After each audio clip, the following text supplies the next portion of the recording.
Hahanapin nyo lang yung joint. Okay? Ayan, joint. Ayan na yung joint. Madali nyo na matatanggal yan, guys. Pag natanggal nyo na yung joint, hiwain nyo na yung mga laman. Pa-islant. Pa-islant lang. Pag nahiwa nyo na pa-islant yan, tuloy-tuloy na yan, guys. Punta naman tayo sa may pelvic bone. Ito yung pelvic bone natin, palatandaan. Lagi nyo tatandaan to, lalo na yung mga nag-aaral pa lang dyan. Etong buto na to, guys, palatandaan yan. Huwag kayong ihiwa dito sa loob. Dito lagi sa palabas, sa may bukol na to, sa may hamleg. Etong dulo na to, nandito kumukunik yung pinaka-joint yan. Ayan, yung dulo na yan, yan. Ito, lagi nyo tatandaan, itong malaking dulo na to, okay? Hiwain natin ng diretso lang. Diretso lang. Pak. Ayan, sumisirit pa. Pag nahiwa nyo ng diretso yan, at di nyo pa nakikita yung joint, hiwain nyo pa ng isa.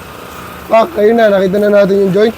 Itong buto na to ha, itong buto na to, ayun lang yung joint. Okay, sa baba lang yan, yan. Okay? So, pag nakita nyo na yung joint na yan, pasok nyo yung knife nyo. Pak, pasok natin yung knife kasi may litid lang yan na nakakonect dyan. Tapos, pababa. Pag na ibaba nyo na, didikit, balik nyo pataas, dikit yung knife sa buto. Pag nakadikit na yung knife sa buto, isang hatak, pak. Ganun lang. Tapos dito, susundan nyo naman dito sa kabila. Pasok yung knife. Ayan. Pagpasok yung knife, susundan nyo lang yung buto. Adjust na konti rito. Ikot natin yan. Yan. Maluwag na. Pwede na natin tanggalin yung pelvic bone natin, mga kapatid. Pa-islant lang. Yan. Kung napapansin nyo, power grip lang yung lagi kong madalas na ginagamit. Ang hiwa ko sa meat natin, puro pa diretso lang, guys. Hindi ko binabalik-balik, no? Yan. Pag-aralan nyo rin yan, guys, yung paggamit ng knife. Paghawak, paggamit ng knife. Yan. Siyempre, lalo na maraming employer na nanonood sa atin. Mga feeling employer. Mga perfectionist. Ito, first layer, guys. Huwag nyo sila isipin. Kung nag-aaral pa lang kayo, mag-focus lang kayo sa ginagawa nyo. First layer, wala silang ambag sa ginagawa nyo, kaya focus lang. Dikit lang yung knife sa buto. Pagka nandun na kayo sa may bias, yan, hatak. Tanggal agad yung laman, di ba? Ganyan lang, guys. From top to bottom, kung napapansin nyo, hindi naka-straight yung knife ko, no? Nakaganyan lang. Kasi, yung laman na yan, nakadikit sa buto, tatanggalin lang natin yan. O, kita nyo ba? Tapos pagka natanggal nyo na sa ibabaw, gilid, dito, pwede nyo lang straight yung knife nyo. Ganyan, tanggal agad. Isang hiwa lang. Susungkit-sungkitin nyo lang yung mga laman. Ganyan lang. Yan. Tapos dito may kneecap, kaya iniiwasan natin yan. Okay? Dinadahan-dahan ko talaga to para makita nyo mabuti. At may mga nanonood din talaga sa atin na gustong matuto, no? Yan. Hihiwain ko yung mga litid at laman dito sa ilalim. Kapantay lang nitong bias. Yan. Tapos, hihiwain ko ng isa paikot. Pantay ng bias. Paikot. Aatakin natin yan, guys, para maging 0-0 yung bias natin. Uy! Yan. Diba? Tapos saka natin tatanggalin yung mga laman dito na nakadikit pa sa dulo ng bias. Yan. Tanggalan natin. Tapos na tayo sa ham leg. Tanggalin natin yung pork ribs. Walang buto sa gilid. Kaya dito na tayo mag-i-start sa may layer. Yan. Naka-power grip lang tayo. Kaya may layer lang yan, guys. Susundan nyo lang yung layer na yan. Yan. Pag nasundan nyo na yung layer at nandito na kayo sa may laman, pantay nyo lang sa neck. Papantayin nyo lang sa neck yan. Neck.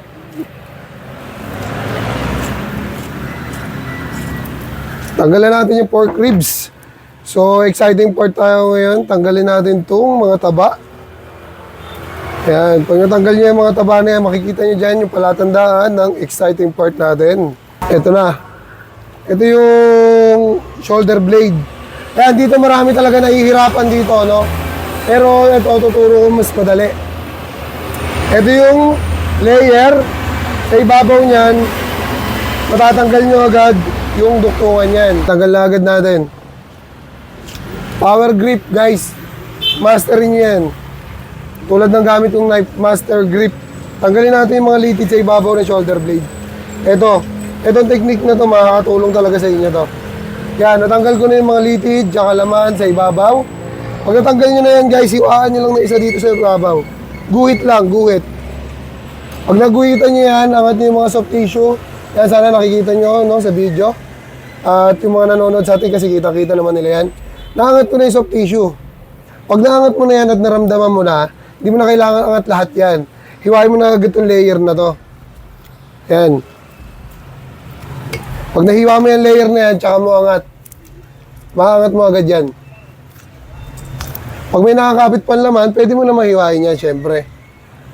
Para may tulak mo na mabuti. Yan, naangat na natin. And then dito tayo sa may kabilang layer, guys.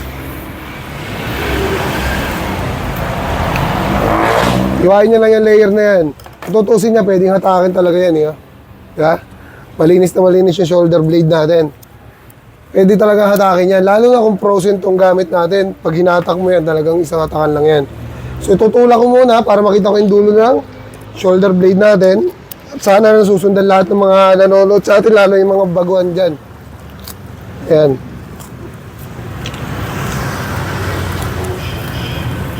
Tanggalan natin hanggang dulo, nakikita ko na, guys. So makinis na yung shoulder blade natin. Ito yung palatandaan kung para di kayo mahirapan sa pagtatanggal ng shoulder blade. Itong isang to nakikita niyo yung puting litid na yan. Pag nitatanggal kayo ng shoulder blade, ayan lang tatandaan nyo. Tanggalin nyo yung litid na yan. Tanggalin natin. Pang. Yan. Tapos iikot nyo na agad yung knife nyo. Pagka ikot nyo ng knife nyo, tanggalin nyo lang yung nakakapit na konti dito. Yan, pwede na yan. Tapos, kaya sagad ilalim, pak. And then hiwa isa. Matatanggal na natin to, promise. Isang mabilis na tanggalan lang to. Ayun, walang kahirap-hirap. Diba? Walang kahirap-hirap. Yan. Ganyan lang tayo magtanggal ng shoulder blade. At itong technique na to, sana nakukuha nyo mabuti, nasusundan nyo ng maayos, no? Yan, di ko ginagamitan ng pwersa yan, no? Yan. Ito naman sa pata front, guys. Pata front. Ito yung pinaka-basic na pwede natin may turo. Ito na may layer din to, no? Hiwain nyo lang yung layer na yan. Tapos hiwain yung mga balat. Dito kasi makikita nyo agad kung paano nyo pwede tanggalin yung pata front. Okay? Tinamahan natin kanina yung bias. Kaya may sugat yan. Ilalim na siko. Ilalim na siko. Pwede nyo gawin yan. Ilalim na siko, hiwain nyo agad yan. Hiwain nyo agad sa ilalim na siko. Para hindi masira yung karne natin. Yan. Pag nahiwa nyo sa ilalim na siko, ito na yung bias natin. Yan, napakaliit na yan. Madali nang tanggalin yung laman. Ito yung layer. Hiwain nyo lang yan, guys. Kahit naka-power grip lang kayo. Pag nahiwa nyo yan, lalabas yung bias. Ito mga laman na nakadikit na to, basta relax lang kayo. Huwag kayo magpapanik. Focus lang. Yan nakadikit na bias na yan. Hihiwain nyo lang yung papasok. Kasi nakadikit lang yan ng gusto sa may bias natin. Yan. Ito malaking buto to. Malaking buto. Kaya sasagad nyo yung hiwa dyan. Okay? Ayan, at nakita nyo na, di ba? Lumabas na yung pinakang bias natin. Eh, di nyo lang paikutan ng hiwa yan. Kasi may mga nakakapit na litid dyan sa ilalim ng bias. Pag naipaikutan nyo ng hiwa, nandito na kayo ulit sa kabila, pwede kayo mag-power grip ulit para di kayo mahirapan. Tapos, pwede na natin matanggal yan. Dahil napaikutan na natin ng hiwa yung pata front, angat nyo lang yan, nakadikit yung knife nyo sa may bias, tapos, iikot nyo lang ulit yan. Yan. Kung di pa kayo nakapalaw sa akin, follow nyo na rin ako mga kapatid. At tanggal na natin itong pata front, guys. At sa lahat ng mga baguhan dyan, shoutout sa inyo, guys. Ganun lang kasimple. And peace out.